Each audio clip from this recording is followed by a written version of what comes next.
David, our other big story, just when you thought you could see a little bit of hope for the Golden State Warriors, Steph Curry broke his left hand after a hard fall right there in last night's game. Klay Thompson, as we know, could be out for the year after he tore his ACL in last year's final. And now this, Steve Kerr speaking on losing the other half of that legendary backcourt. You know, I literally just found out 5 minutes ago. So it's we'll meet tomorrow as a staff. We'll watch film with the team, and we'll be able to discuss all that stuff. But you know, we've obviously it's been a tough start for us on many levels. So we're just trying to find our footing, and obviously this puts us in a tough spot. So we'll assess it and we'll go from there.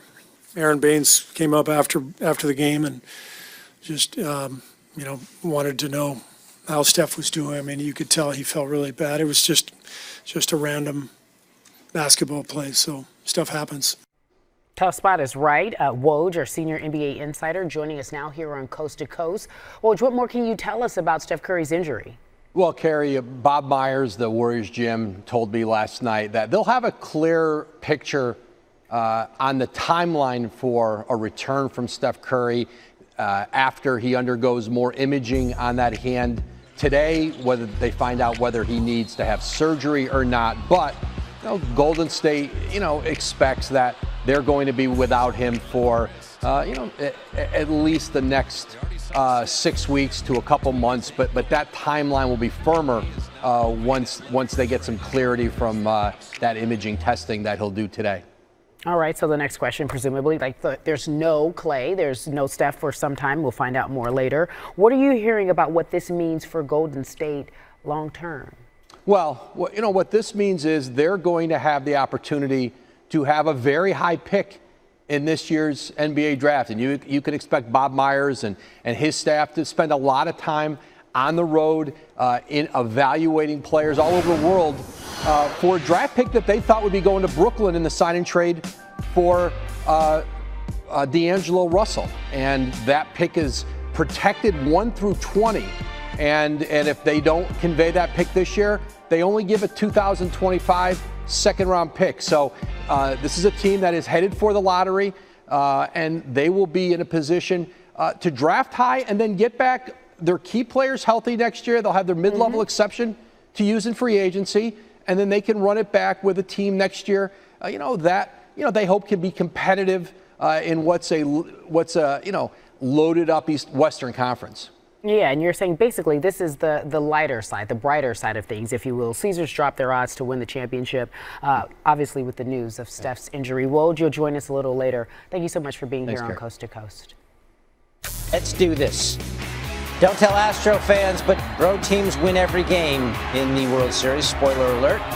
The Nationals in their 179th game of their season. We had dueling Cy Young winners in Game 7 for the first time ever. Max Scherzer and Zach Greinke. Scherzer wriggled out of a bunch of jams, couldn't get out of this one in the 5th.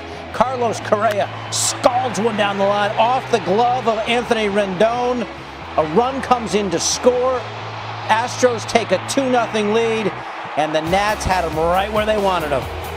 The Nationals rally from behind in all 5 elimination games they were in this postseason to the 7th. Zach Greinke cruised through 6, gave up just 1 hit. Then it goes Kaflooey. Greinke facing Rendon, shakes off his catcher Robinson Chirinos. Maybe he shouldn't have, because Rendon didn't miss. Hits it 10 rows deep. Nationals cut the lead to 1. Greinke then walked the next batter, and A.J. Hinch decides, I'm going to make a move, comes out for a visit. And now listen, he had Garrett Cole warmed up in the pen, but he went with Will Harris in the middle of an inning instead. Harris gave up a home run the night before, and on his second pitch, Howie Kendricks slices one to right. It clangs off the screen. Home run. Kendrick hit the grand slam in Game 5 against the Dodgers. The 36-year-old in his first World Series, looking for his first ring, coming up huge. Nationals take a 3-2 lead. To the 8th. Cole again, warming up in the pen. He never did get into this game. Juan Soto, who turned 21 this week and reportedly had his first alcoholic beverage in the locker room after the game, drives it. Adam Eaton, who slides in just for fun. It's 4-2. To the 9th we go. They don't bring in Garrett Cole. Instead, it's Jose Urquidy, who pitched so well earlier in the series, but Eaton gets him here into center. Tack on 2 more runs, so it's 6-2 at this point. And all we're missing is the celebration. We go to the bottom of the 9th. Daniel Hudson, who was released by the Angels in spring training, going to get the final out of the 2019 season. There goes the mitt. The Nationals, World Series champions for the first time in franchise history. Look at the scene back in D.C. They're going nuts.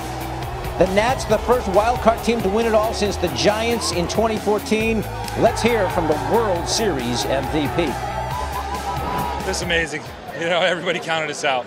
You know, we didn't quit. That's just not what we do. We kept fighting to the very end.